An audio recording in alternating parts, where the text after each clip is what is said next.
Maybe there was something to Tommy Elrod and WikiLeaks hurting the Wake Forest game planning against opponents.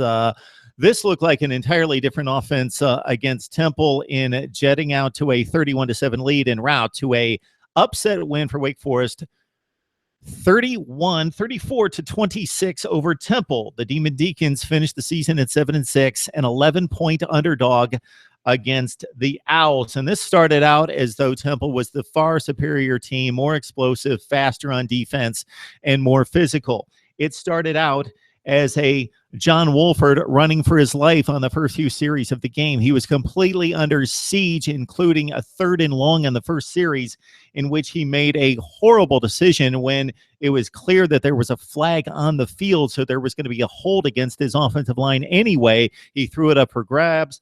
It was picked off. And then on the first play for Temple on offense, it was Phillip Walker up top in his last collegiate start, the 4-year starter for Temple, with 49 attempts on this day, and his first one was a beauty to Adonis Jennings for 48 yards, and quickly it was 7-0 Temple. And then we saw a completely different game after that.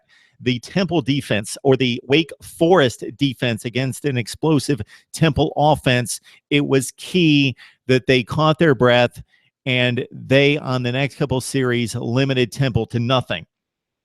So Wake Forest defense, the next time out, a run for negative yardage. They stacked up the run there. They blew up a screen pass, and then Josh Banks got the sack on 3rd and long.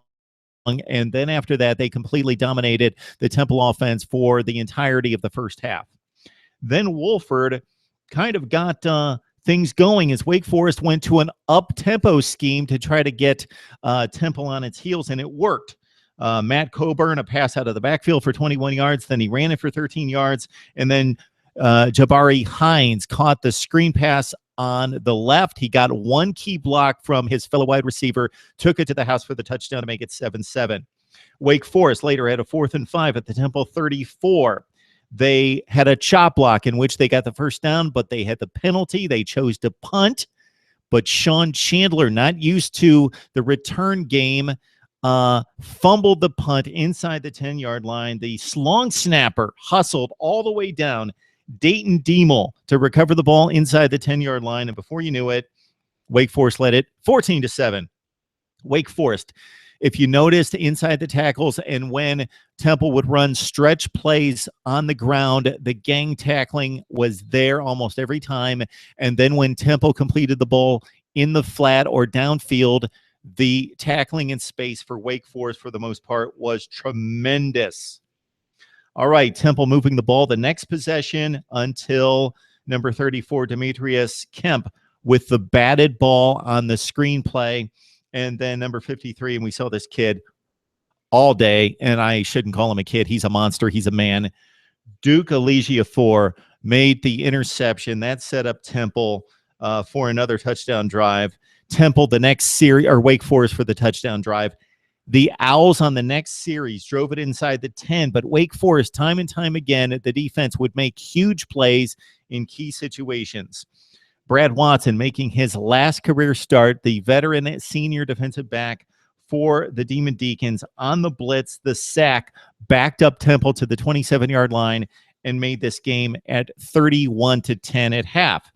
Temple came out in the second half. They got the ball immediately, went 3 plays for 75 yards, and it was DeAndre Jennings again, the kid who made the 48-yard touchdown grab, this time a 58-yarder. He came into the game with just 2 touchdown catches and 20 receptions for the entire season, 13 games, but on this day, a 58-yarder and the 48-yarder for touchdowns to make it 31-17, and we had a game. And then with Kyle Kearns in the game in relief of John Wolford, who did a tremendous job, especially withstanding the Temple pass rush that was in full onslaught mode early in the game. Wolford went 10 of 19. More importantly, 2 touchdowns and 183 yards passing for Wake Forest. 183 passing in the first half, scoring 31 points. A Wake Forest offense that we haven't seen all season, and against a pretty good Temple defense that ranked top 10 in the country statistically, not a top 10 defense, top 10 statistically. But on this play, Kearns threw the interception at the Temple 26. The Owls were in great position to cut the lead to 1 score. But Wake Forest holds again, forces the field goal to make it 31-20. Okay, Kearns to Scotty Washington was a huge play on 3rd and 10 to flip field position at that point with about 8.5 minutes left in the game, with Temple getting to within 31-23. Couple of huge plays. Wake Forest defensively, as the offense kind of stalled with Kearns in the game and with Walford out in the second half, and they kind of cruise controlled and relied on the defense and the special teams to get them home to victory. It was the defense, once Temple at 31-26, at 31-23, drove all the way inside the 10-yard line. Huge play, 22-yard sack on 3rd and goal from Duke Ejiofor. We bring this kid up again. And Willie Yarberry, the 22-yard sack all the way down back to the 27-yard line, forced the field goal to make it 31-26. Then Wake gets the long kickoff return for 80 yards with all the momentum on Temple's side. 80-yard kickoff return for John Armstrong set up another field goal for Wake.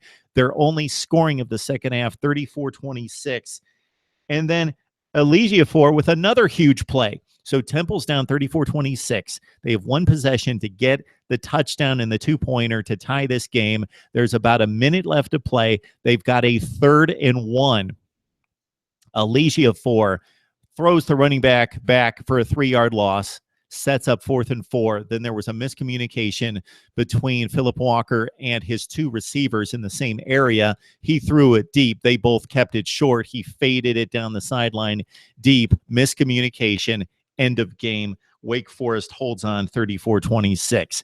Huge win for this program. First bowl game in 5 years. First bowl win in quite some time. 34-26 to finish 7-6.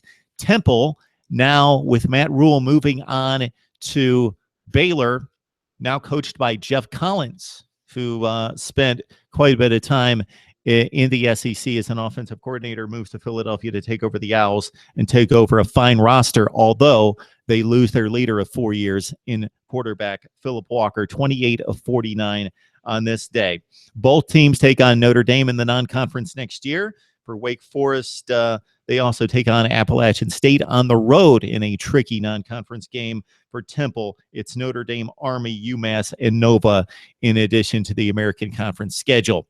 Need to hear from you, Wake Forest fans. You're probably jubilant at this point, and I am, since I took Wake Forest plus the 11 points as well. Temple, bright future for you as well as Jeff Collins takes over. Let's talk it up right here on Mark Rogers TV.